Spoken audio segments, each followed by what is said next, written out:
when I reflect on the benefit of autophagy, this waste and recycling process, and look at the research, it really appears to be that greater than that 24-hour mark, we get a significant upregulation in autophagy.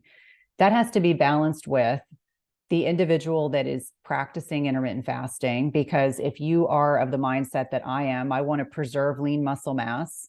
So I'm very careful and conscientious about long fasts. So when you start looking at 48, 72-hour or longer fasts, yes, there'll be increases in growth hormone. There'll be increases in autophagy.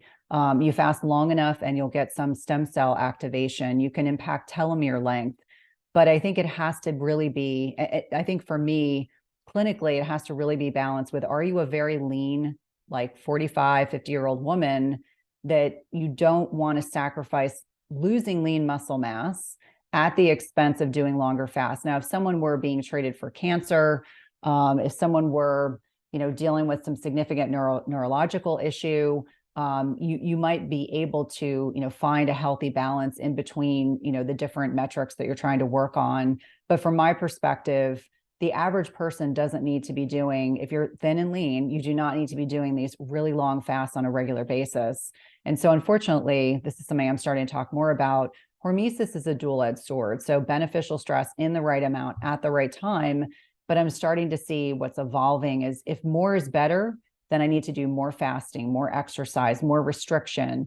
And so I always counsel patients about being conscientious about what are their goals, where are they in terms of a baseline? Are you a man that's 45 that is insulin resistant and not metabolically healthy versus a 45-year-old perimenopausal woman who's already on the thin side, is struggling to build healthy lean muscle, and trying to find like where that sweet spot is. So there is a place for fasts that are under 24 hours. There's also a place for longer fasts, but it really, to me, depends on a lot of what's going on clinically and someone's metabolic health. And also, again, that hormetic sword, understanding that you want to be conscientious about how much hormesis, that gas pedal of pushing things forward and determining what's going to be most advantageous. I'm very protective of metabolic health. I'm very protective of muscle protein synthesis.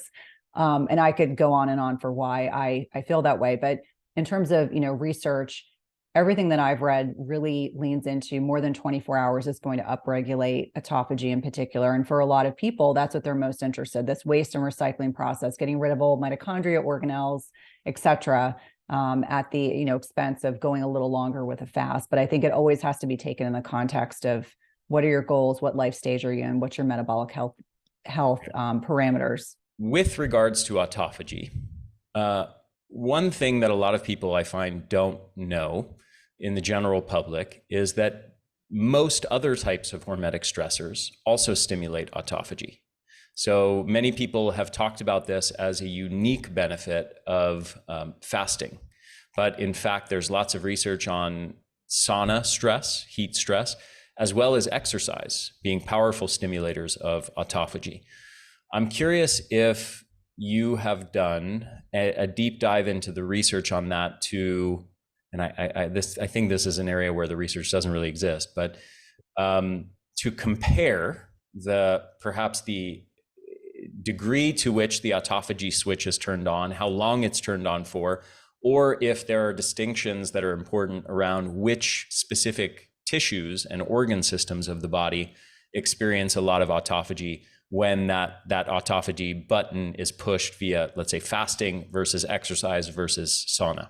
That's a great question. And I don't honestly know, I'll be completely transparent, if there is research that exists that compares these different strategies all at once.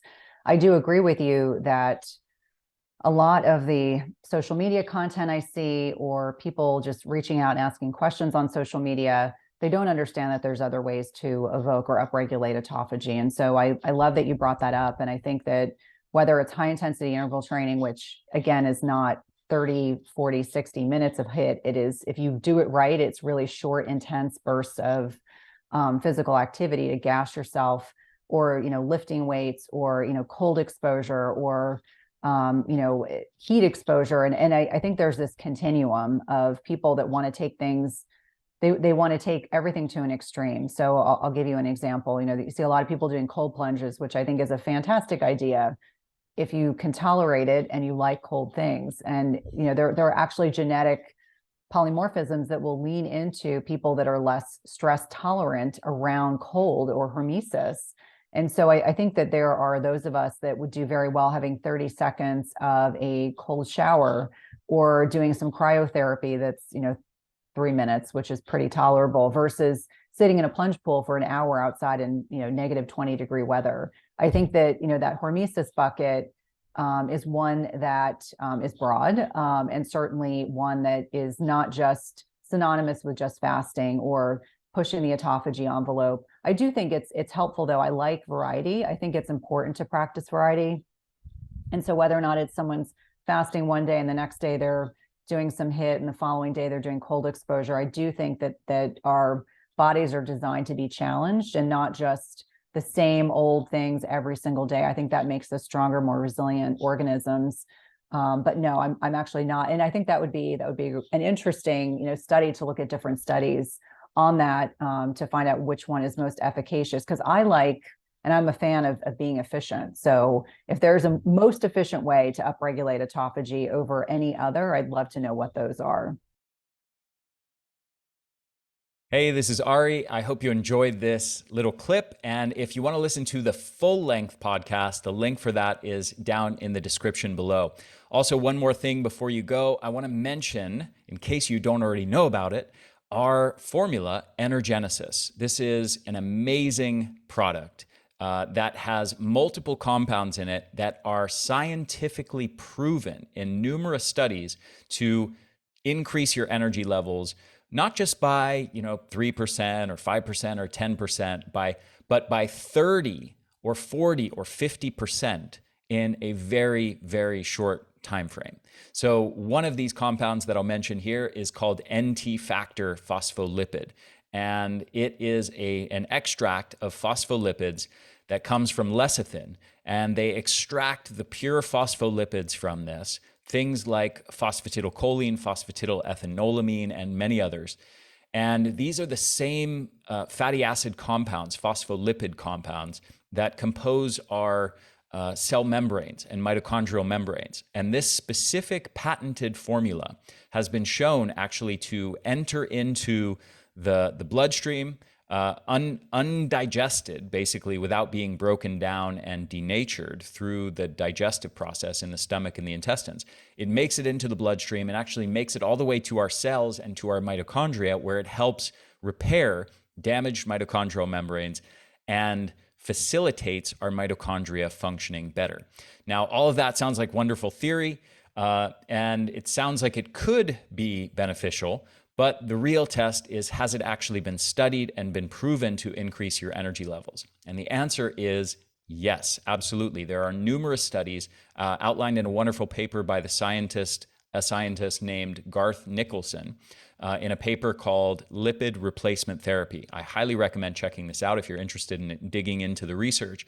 But this compound has been studied in the context of multiple different kinds of chronic fatigue.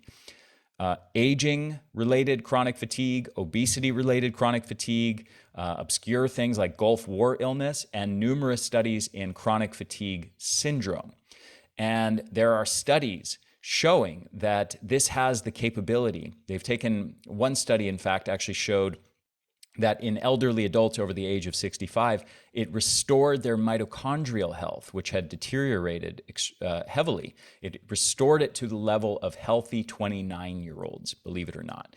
And they've actually measured energy levels in these people. And all of these studies across the board show improvements in energy of at least 25%, and typically more like 35 to 45% in just the span of between 4 to 12 weeks. That's how long all of these studies are, 4 to 12 weeks. They're showing dramatic, huge improvements in energy levels by helping to repair these mitochondrial membranes through this thing called lipid replacement therapy, using, again, this patented form of a phospholipid extract called NT factor. This is just one of about 20 ingredients proven to benefit mitochondrial health that you'll find in my formula, Energenesis. So I strongly encourage you, if you are struggling with your energy levels, if you're dealing with chronic fatigue, go grab yourself a bottle or 3 of this, or subscribe and save. Try it out. You are going to be blown away by the results. We get so many testimonials. We get so many emails from people talking about how this one thing has transformed their lives. So I cannot encourage you strongly enough to give this a shot.